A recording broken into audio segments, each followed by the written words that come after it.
En 1860, Estados Unidos estaba dividido entre estados libres del norte y esclavistas del sur, una fractura que pronto desencadenaría la guerra más sangrienta de la nación.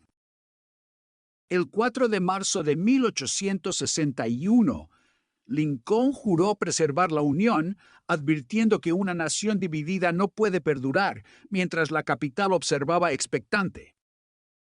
En diciembre de 1860, representantes de Carolina del Sur firmaron su declaración de secesión, iniciando una cadena que pronto involucraría a 10 estados del sur.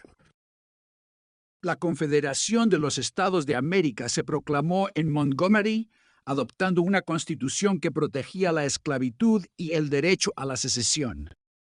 El 12 de abril de 1861, el mando Unión posicionó su artillería frente a Fort Sumter, iniciando la confrontación que desencadenaría la guerra civil. El capitán confederado Andrew Wilkinson comandaba a 30 soldados dentro del fuerte, preparado para la intensa artillería que se avecinaba esa madrugada. A la 1 de la mañana, los cañones Unión iniciaron un bombardeo de 3 horas y media, destrozando las defensas del fuerte confederado. Los guardias de Sumter contraatacaron con sus propios cañones, pero la superioridad de artillería Unión hacía imposible mantener la resistencia. Tras 3 horas y media de bombardeo, el capitán Wilkinson ordenó la rendición, entregando la insignia a las fuerzas Unión y poniendo fin al asedio. Los periódicos del sur publicaron la caída de Fort Sumter, alimentando la furia y la determinación de los estados que aún no se habían separado. Lincoln proclamó que la Unión era indivisible, citando que una nación dividida contra sí misma no puede permanecer, marcando su postura firme contra la secesión. La Ley Kansas-Nebraska de 1854 anuló el compromiso de Missouri, permitiendo la soberanía popular y provocando violentos enfrentamientos en los nuevos territorios. En 1854, el senador Stephen M. Douglas defendió la soberanía popular, defendiendo la nueva ley que permitiría a cada territorio decidir su futuro sobre la esclavitud.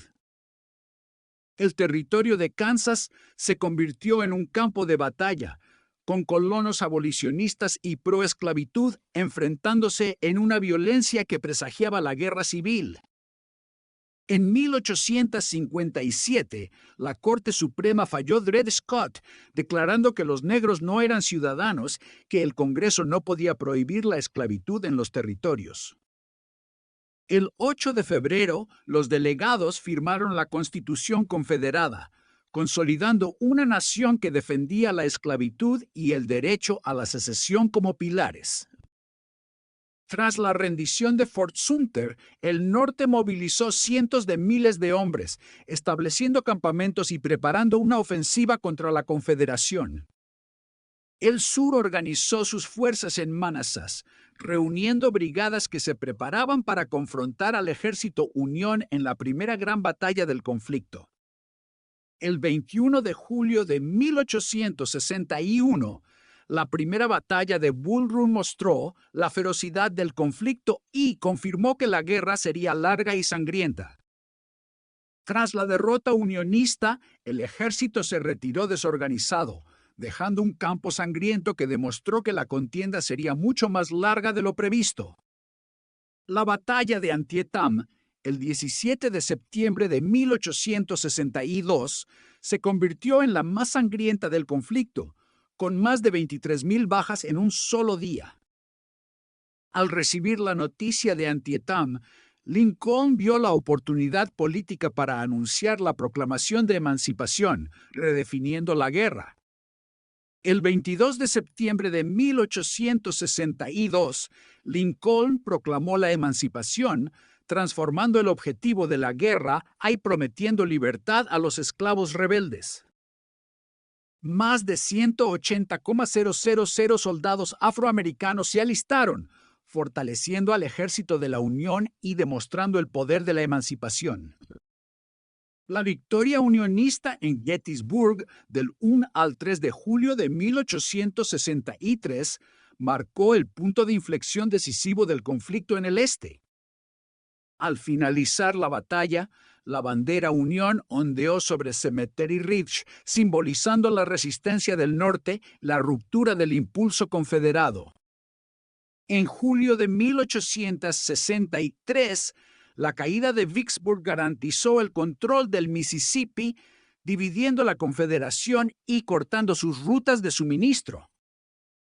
El 4 de julio, el general Grant aceptó la rendición confederada, consolidando la victoria del norte en el oeste del teatro de guerra. Grant adoptó la estrategia de guerra total, obligando a Lee a defender múltiples frentes y agotando los recursos confederados. En mayo de 1864, Grant y Sherman planificaron la campaña del Atlántico Central, forzando a Lee a dividir sus fuerzas. La marcha al mar, iniciada el 15 de noviembre de 1864, devastó la infraestructura civil, dejando una estela de fuego a su paso. La quema de almacenes y fábricas provocó hambruna y desespero entre la población civil del sur, minando su capacidad de resistencia. Tras llegar a Savannah, Sherman alzó la bandera unionista, simbolizando la efectividad de la estrategia de destrucción total. El conflicto dejó a los sureños sin alimentos, medicinas ni ropa, provocando hambrunas y sufrimiento entre la población civil. El desgaste y la escasez obligaron a muchos soldados confederados a desertar, debilitando aún más al ejército del sur.